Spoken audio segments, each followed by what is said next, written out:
হলো না।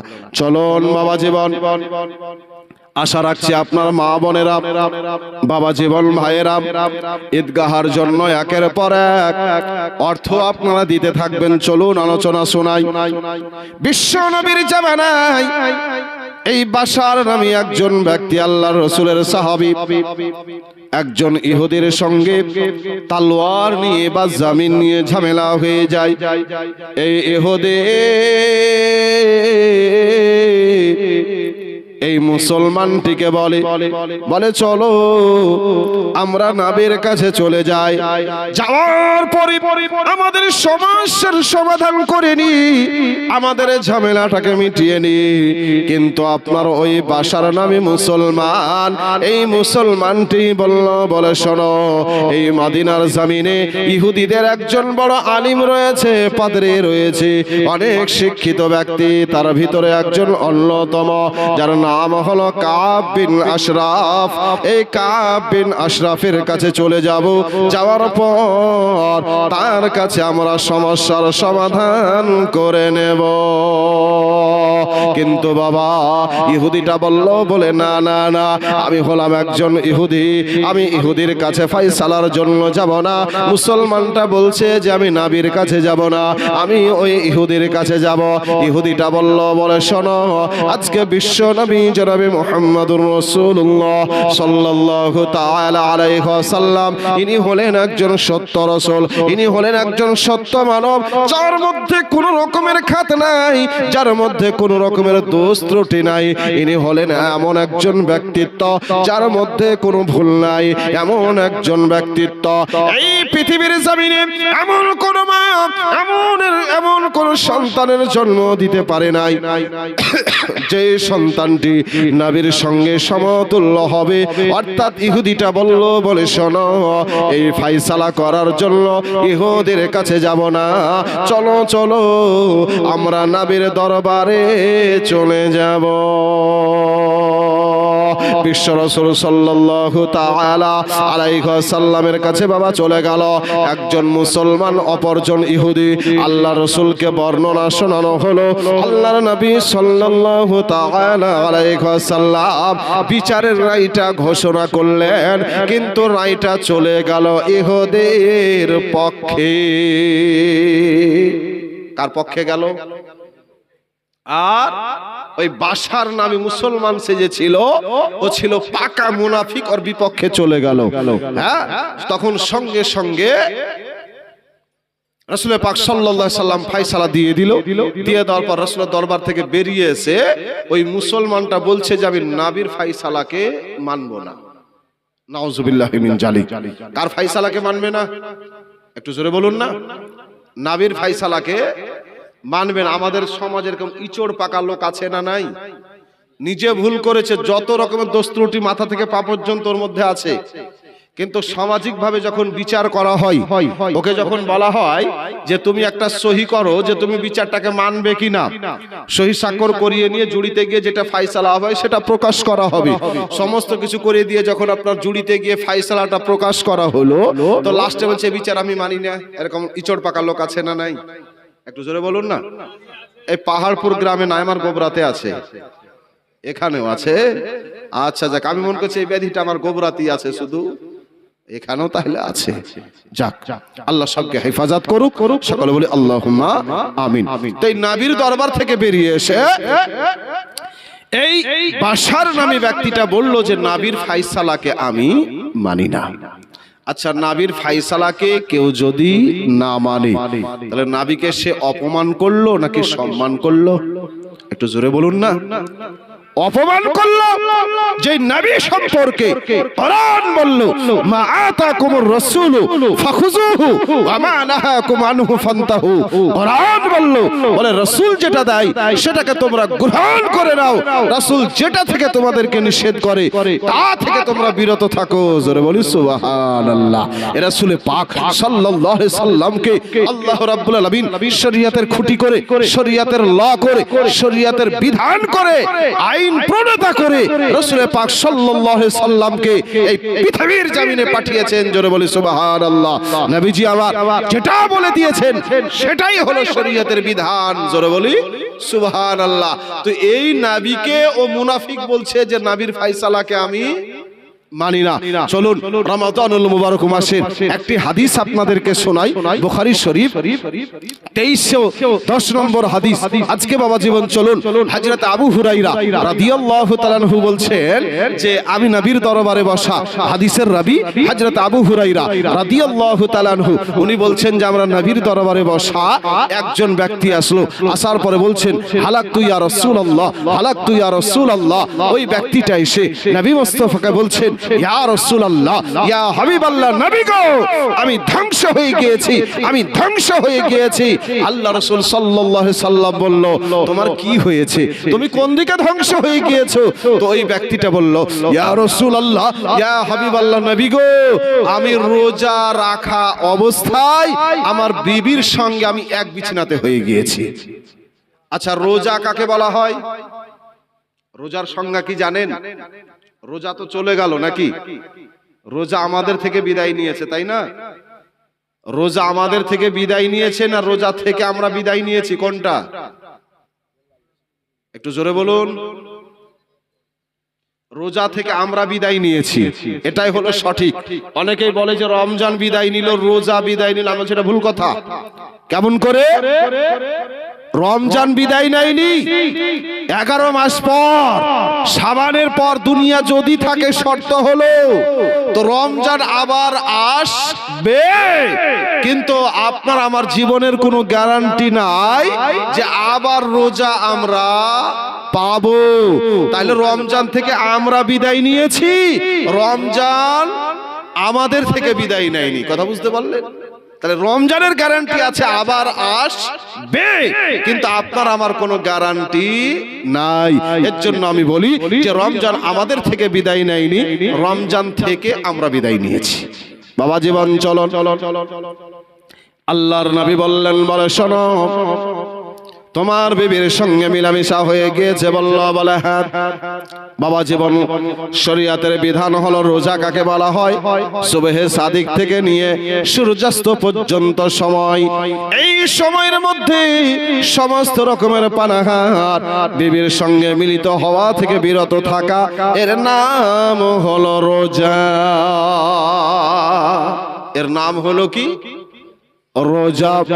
আল্লাহ রাসূল সাল্লাল্লাহু তাআলা আলাইহি ওয়াসাল্লাম বললেন, ও সাহাবে, রোজা রাখা অবস্থায় তুমি তোমার বিবির সঙ্গে মিলিত হয়ে গিয়েছ, এর জন্য তোমাকে রোজার কাফারা দিতে হবে। আল্লাহ রাসূল বললেন, ও সাহাবী শোনো, তোমার কাছে কি কোনো কেনা গোলাম রয়েছে? এই সাহাবী বললেন, ইয়া রাসূলুল্লাহ, আমার কাছে কোনো গোলাম নেই। আল্লাহর নবী বললেন, বলে ঠিক আছে, তুমি কি একবারে ক্রমাগতভাবে 60টি 2 মাস রোজা রাখতে পারবে? এই সাহাবী রাসূল বললেন, ইয়া রাসূলুল্লাহ, 30টা রোজা রাখতে গিয়ে বিবির সঙ্গে যদি মিলিত হয়ে যায়, তাহলে ক্রমাগত একাধারে 60টি রোজা কেমন করে রাখবো? এটাও সম্ভব না। তাহলে আল্লাহ রাসূল প্রথম অপশন দিলেন, গোলাম যদি থাকে আজাদ করে দাও। ওই ব্যক্তি বলল, ইয়া রাসূলুল্লাহ, আমার কাছে কোনো কেনা গোলাম নেই। আল্লাহর নবী বললেন 2 মাস রোজা রাখে। সেও বলে সম্ভব নয়। 3 নম্বরে আল্লাহ রাসূল বললেন, বলে যাও 60টা মিসকিনকে আজকে পেট পূর্ণ করে খাইয়ে দাও। ওই ব্যক্তিটা বলল, ইয়া রাসূলুল্লাহ, আমার কোনো সামর্থ্য নাই। হযরত আবু হুরায়রা রাদিয়াল্লাহু তাআলা আনহু বলেন, আল্লাহর নবীজি নিশ্চুপ হয়ে গেলেন। এমত অবস্থায় রাসূল পাক সাল্লাল্লাহু তাআলা আলাইহি ওয়াসাল্লামের কাছে একেবারে একটা ব্যাগে করে আপনার যেন খেজুর আনিত হলো। দয়ার নবীর কাছে খেজুর চলে আসলো। দয়ার নবী, মায়ার নবী, রাহমাতাল লিল আলামিন নবী ওই খেজুরগুলোকে নিয়ে ওই সাহাবীকে দিয়ে দিলেন, হে আমার সাহাবী, এই খেজুরগুলো মদিনার জমিনে বিতরণ করে দাও, তোমার রোজার কাফারা হয়ে যাবে, কাফারা হয়ে যাবে। ওই সাহাবী বলেন, ইয়া রাসূলুল্লাহ, ইয়া হাবিবাল্লাহ, নবী গো মদিনার জমিনে আমার চাইতে অভাবে দুঃখী আর কেউ নেই। আল্লাহর নবী বললেন, হে আমার সাহাবী, যাও যাও, তাহলে ওই খেজুরগুলা তোমার পরিবারকে খাইয়ে দাও, তোমার পরিবারকে খাইয়ে দাও, তাহলে তোমার রোজার কাফারা আদায় হয়ে যাবে।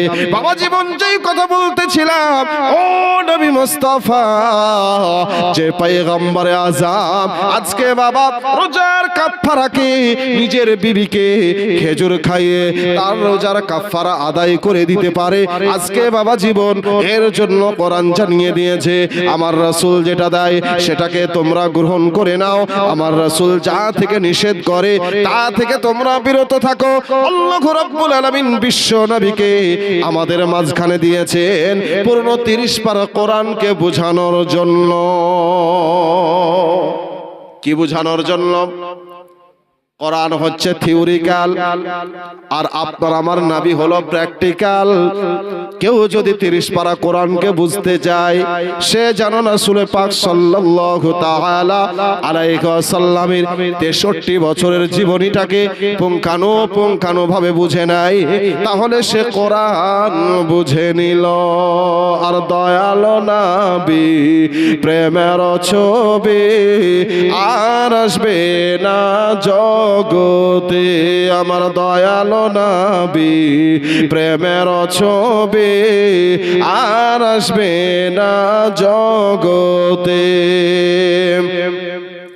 বিচার দিনে উম্মত বিনে, হাসর দিনে উম্মত বিনে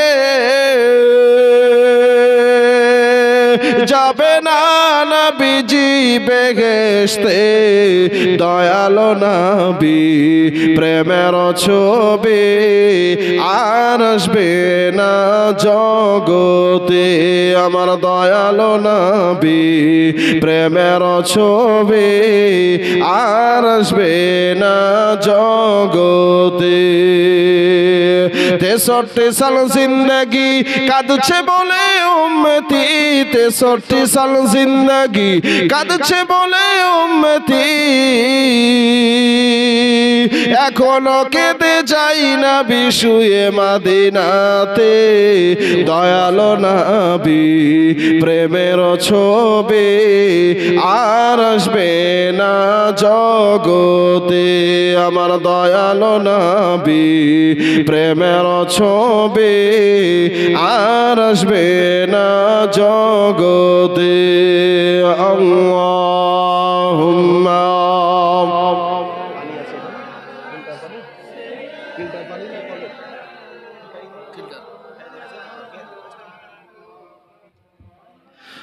আলা আলি সাইয়্যিদিনা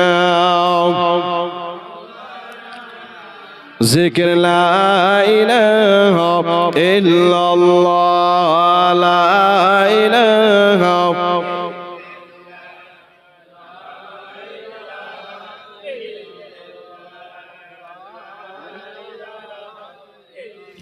বহু দূরে মদিনা কেমনে যাব জানি না, বহু দূরে মদিনা কেমনে যাব জানি না,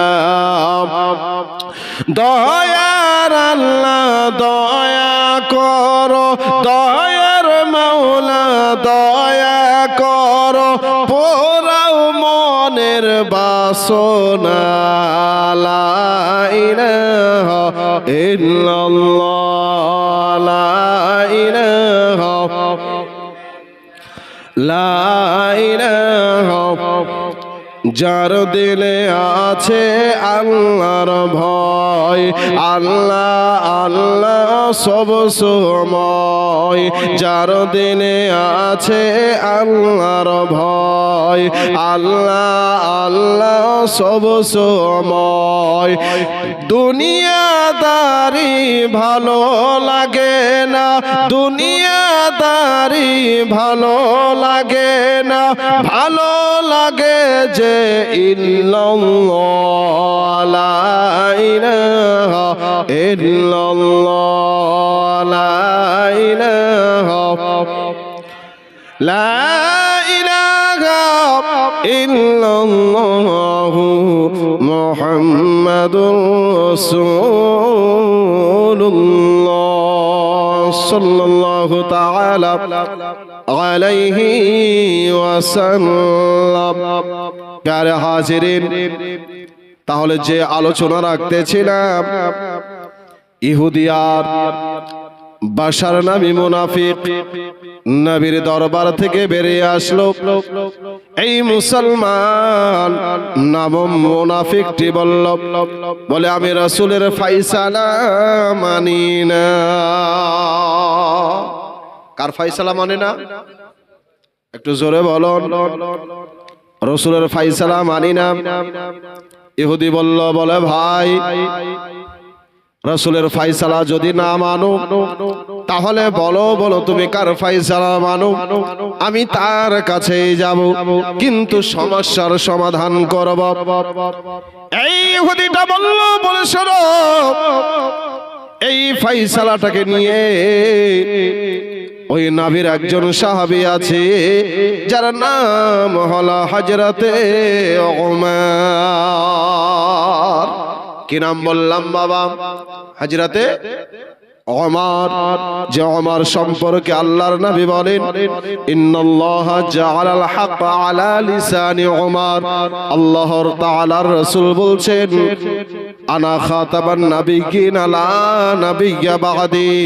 আমি হলাম শেষ নবী, আমার পরে কোনো নবী হবে না। আল্লাহর নবী বলেন, লাউ কানা বা'দি নাবিয়্যুন লাকানা ওমর ইবনুল খাত্তাব। আল্লাহর নবী বলেন, আমার পরে যদি কেউ নবী হতো তাহলে হযরতে ওমর নবী হতো। এ ওমরের মর্যাদা বাবা। আল্লাহর নবীর সাহাবী হযরতে ওমর, যে ওমর রাদিয়াল্লাহু তাআলা আনহু বদরের যুদ্ধের পরে বলেছিলেন, বলে শোনো, আল্লাহর রাসূল যখন পরামর্শ সভা ডেকেছিলেন, আল্লাহর নবী বলেন, সাহাবীরা, এই বদরের যুদ্ধে কাফিরদের 70 জন ব্যক্তি তারা জাহান্নামী হয়েছে, আর 70 জনকে আমরা বন্দী করে নিয়ে এসেছি। মুসলিমদের মধ্য হইতে 14 জন সাহাবী শহীদের মর্যাদা লাভ করেছে। 8 জন হলো আনসার, 6 জন হলো মুহাজির বাবা।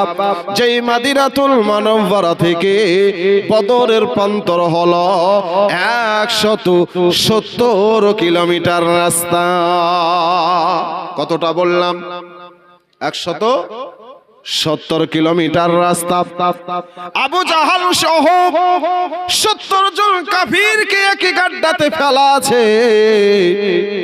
ওই জায়গাটা আলহামদুলিল্লাহ দেখেছি, যেটা বদরের যুদ্ধ হয়েছিল ওই জায়গাটাও বাবা আল্লাহ তাআলা দেখিয়েছেন, এবং 14 জন সাহাবী যারা শহীদ হয়েছিলেন তাদের নাম লিস্ট করে টাঙানো আছে। আলহামদুলিল্লাহ ওটাও কিন্তু পড়ে এসেছি। আল্লাহর নবী বললেন, সাহাবীরা শোনো, 70 জন কাফিরকে বন্দী করে নিয়ে এসেছে, এখন এদেরকে কি করা যায়? আল্লাহ রাসূল পরামর্শ সভা রাখলেন। হযরতে ওমর রাদিয়াল্লাহু তাআলা আনহু এতটাই বাবা ঈমানের পাওয়ার ছিল, এতটাই ঈমানের ক্ষমতা ছিল, এতটাই ঈমানের বল ছিল, আল্লাহর নবীর সাহাবী হযরতে ওমর রাদিয়াল্লাহু তাআলা আনহু বলেছিলেন, ইয়া রাসূলুল্লাহ, ইয়া হাবিবাল্লাহ, নবী গো, যারা যুদ্ধের ময়দানে বন্দী হয়েছে, আর রাসূলুল্লাহ আপন আপন আত্মীয়কে আপন আপন সাহাবীরা হত্যা করে দিবে। একটু সুবহানাল্লাহ বলবেন না? আমার আত্মীয় যতই অন্যায় করুক, ওর উপরে আমরা আঙ্গুল উঠাতে একটু ইতস্তবোধ মনে করি, ওটা তো আমার ভাই, ওটা তো আমার চাচা, ওটা তো আমার দাদু, কি বলে বলবো, এরকম মনোভাব আমাদের আছে না নেই? তো সাহাবী উমর বলছেন যে, ইয়া রাসূলুল্লাহ, আমার যেগুলা আত্মীয়, খালাতো ভাই, ফুফাতো ভাই, মামাতো ভাই যত বন্দী হয়েছে আমার হাওয়ালা করে দেন, আমি উমর তাদেরকে হত্যা করে দিব। কেন?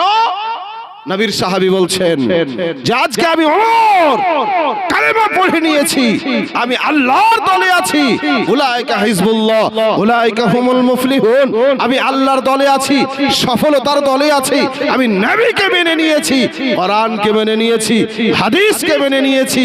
আর যারা আমার আত্মীয়, খালাতো ভাই, ফুফাতো ভাই, মামাতো ভাই, আমার যারা রিশতেদার, তারা আল্লাহর বিপক্ষে, নবীর বিপক্ষে, কোরআনের বিপক্ষে, হাদিসের বিপক্ষে, তারা রাসূলের বিপক্ষে, অর্থাৎ তাদের সঙ্গে আমার কোনো সম্পর্ক নাই।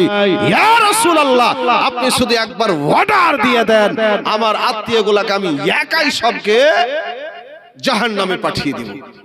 আল্লাহ রাসূল সাল্লাল্লাহু আলাইহি সাল্লাম হযরত আবু বকর সিদ্দিককে বললেন যে আবু বকর তুমি একটু কিছু বলো।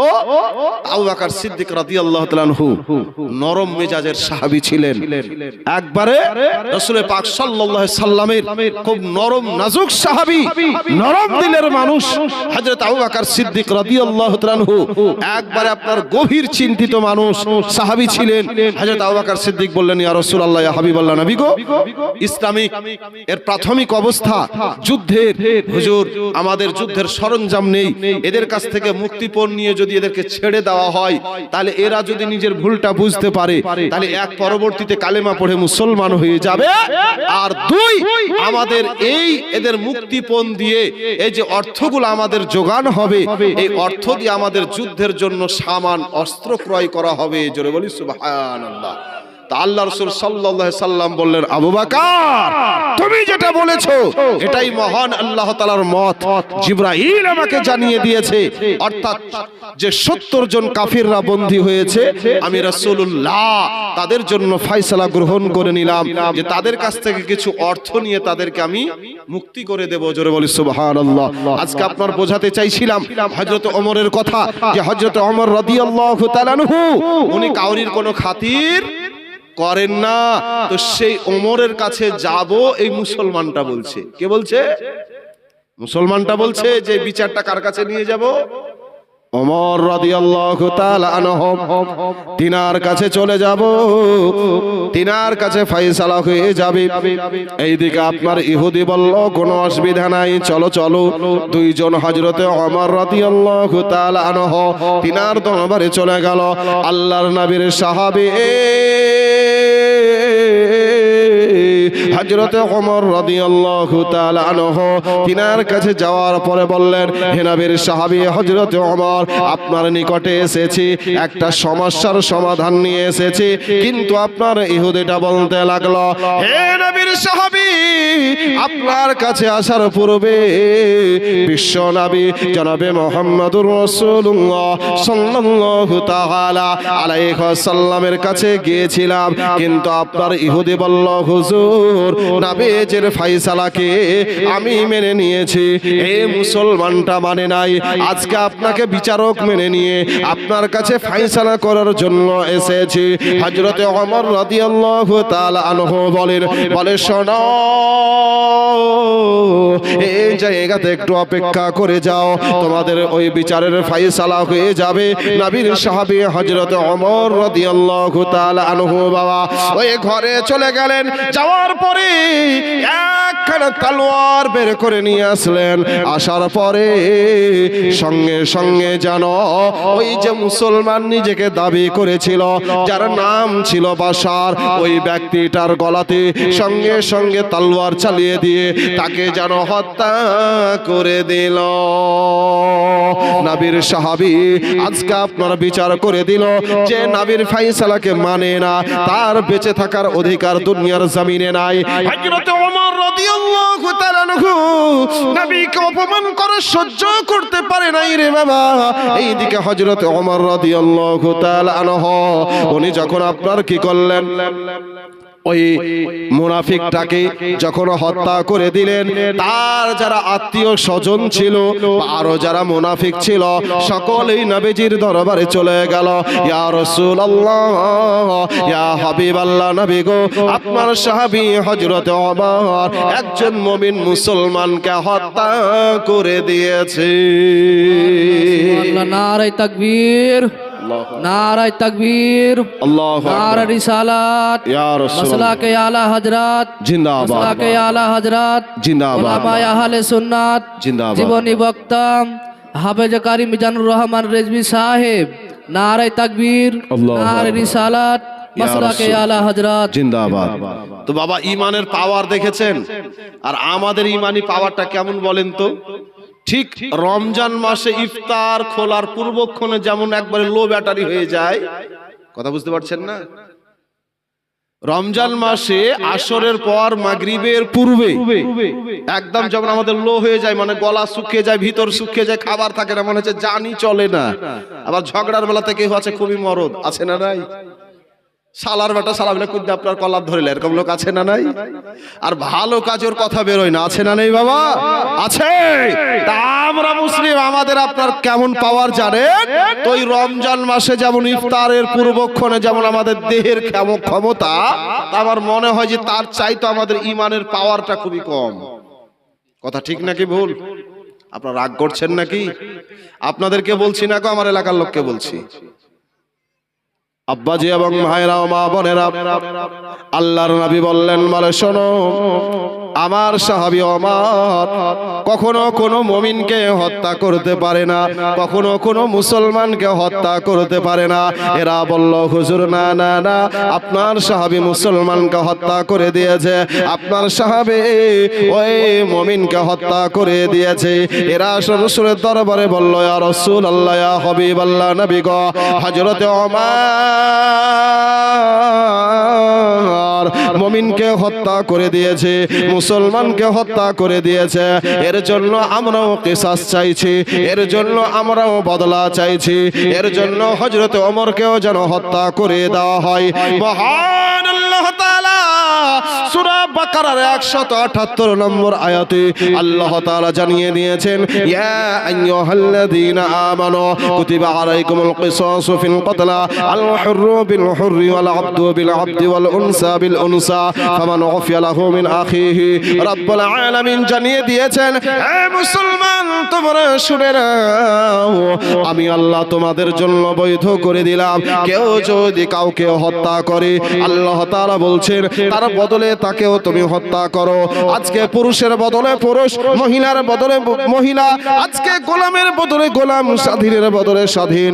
আল্লাহ তাআলা বলছেন ফামান উফিয়া লাহু, আল্লাহ তাআলা বলছেন যাকে হত্যা করে দেওয়া হয়েছে তার পরিবার থেকে যে হত্যা করেছে তাকে ক্ষমাও করে দিতে পারে। সুবহানাল্লাহ, সুবহানাল্লাহ। বেশক এই বিধান কোথায় আছে বাবা? কোরআনের মধ্যে আছে। এই যারা মুনাফিকের যারা রিশতাদার ছিল, আত্মীয় ছিল, এরা বলল যে হুজুর কোরআনে তো বলা আছে হত্যার বদলে হত্যা, তাহলে ওমর রাদিয়াল্লাহু তাআলা আনহু একজন মুমিনকে হত্যা করেছে, একজন মুসলমানকে হত্যা করেছে, এর জন্য আমরা বদলা চাই। তো রাসূল পাক সাল্লাল্লাহু আলাইহি সাল্লাম বললেন, বলে ঠিক আছে তোমরা একটু থেমে যাও। হযরত ওমর রাদিয়াল্লাহু তাআলা আনহুকে ডাক দিলেন, ওমর কোথায় আছো, এদিকে এসো। নবীর সাহাবী হযরত ওমর চলে আসলেন, ইয়া রাসূলুল্লাহ, আমি ওমর আপনার সম্মুখে প্রেজেন্ট হয়েছি বাবা। আল্লাহ রাসূল 10 জন সাহাবীকে এই পৃথিবীর জমিনে জান্নাতের সুসংবাদ দিয়েছেন। 2 নম্বরে যার নাম আছে তিনি হলেন হযরতে ওমর। তিনার নামটা কি? হযরতে ওমর। আজকে বাবা জীবন আসুন, কাবা শরীফের পূর্ব প্রান্তে একটি জায়গা আছে, ওই জায়গাটার নাম হলো মাকামে ইব্রাহিম। কোরআনের মধ্যে বলা আছে ওয়াত্তাখিযু মিন মাকামি ইব্রাহিম মুসাল্লা। এই আয়াতটা তখনও নাজিল হয় নাই। হযরত ওমর রাদিয়াল্লাহু তাআলা আনহু রাসূল সাল্লাল্লাহু আলাইহি ওয়াসাল্লামের সঙ্গে কাবাকে চক্কর দিচ্ছিলেন, প্রদক্ষিণ করছিলেন বাবা। ওই সময়তে হযরত ওমর রাদিয়াল্লাহু তাআলা আনহু তিনার মনে হঠাৎ করে চলে আসে, যদি এই মাকাম ইব্রাহিমটাকে সম্মুখে রেখে 2 রাকাত নামাজ আদায় করতাম। আল্লাহ রাসূল সাল্লাল্লাহু আলাইহি ওয়াসাল্লামকে বলেন, ইয়া রাসূলুল্লাহ, আমার মন চাইছে মাকামে ইব্রাহিমকে সম্মুখে রেখে 2 রাকাত যদি নামাজ আদায় করে নিতাম। আল্লাহ রাসূল সাল্লাল্লাহু আলাইহি ওয়াসাল্লামকে বাবা যেমনি এই কথা বলা, মহান আল্লাহ তাআলা জিবরাইল আলাইহিস সালামকে বিশ্ব রাসূলের কাছে কোরআনের আয়াত দিয়ে পাঠিয়ে দিলেন। সূরা বাকারার 124 নম্বর আয়াতের অংশ দিয়ে আল্লাহ তাআলা পাঠিয়ে দিলেন, আত্তাখিযু বিমাকামি ইব্রাহিম মুসাল্লা। আল্লাহ তাআলা বললেন, বলে শোনো, ইব্রাহিম আলাইহিস সালামের দাঁড়ানোর জায়গাটাকে তোমরা মুসাল্লা বানিয়ে না। সুবহানাল্লাহ, সুবহানাল্লাহ। বেশক তাহলে যে হযরত ওমর রাদিয়াল্লাহু তাআলা আনহু তিনার ইচ্ছা অনুযায়ী কোরআনের আয়াত নাজিল হয়। আজকে বাবা জীবন চলুন রমাদানুল মুবারক মাসে পূর্বেকার যে রোজা ছিল, এই রোজাতে ইফতার থেকে নিয়ে এশার আজান হওয়া পর্যন্ত খাওয়া দাওয়া জায়েজ ছিল, বৈধ ছিল, আর বাকি সময়তে খেতে পারবে না। কথা বুঝতে পারেন নাই? কথা বুঝতে পেরেছেন না পারেন নাই? মানে ইফতার আমরা করলাম সাপোজ 6টার সময়তে। কটার সময় ইফতার করলাম? 6টার সময়তে। আর ঘুরিয়া এশার ওয়াক্ত শুরু হয়ে গেল 7টা বেজে 15 মিনিটে। কত বেজে? 7টা বেজে 15 মিনিটে এশার ওয়াক্ত আরম্ভ হয়ে গেল। মানে এই সোয়া ঘন্টার মধ্যে তখনকার রোজার নিয়ম ছিল যে কেউ যদি খেতে চায়, বিবির সঙ্গে যদি মিলিত হতে চাইতে সোয়া ঘন্টার মধ্যেই হতে হবে।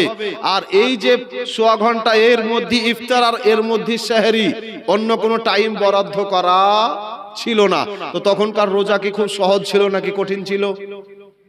একটু জোরে বলুন না। কঠিন ছিল, কারণ 24 ঘন্টাতে সোয়া ঘন্টা সময়টাই খেতে পারবে, বাকি কোনো সময় খেতে পারবে না।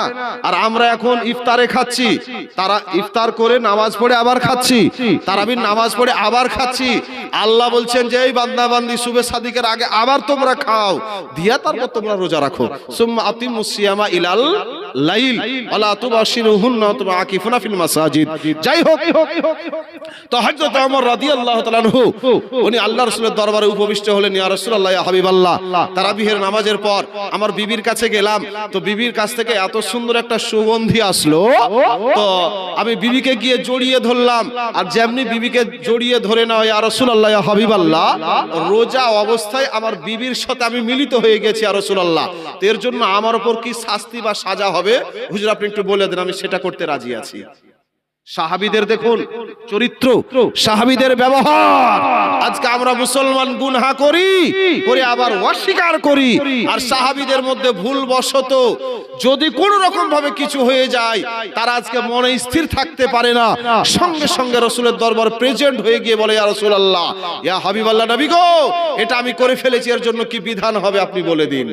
এটা হচ্ছে সাহাবীদের কর্ম। এটা কাদের কর্ম বাবা? একটু জোরে বলুন না। আর আমাদের কর্ম হচ্ছে কি? একটা করে নিয়েও সেটাকে গোপন করা। এটা হচ্ছে আমরা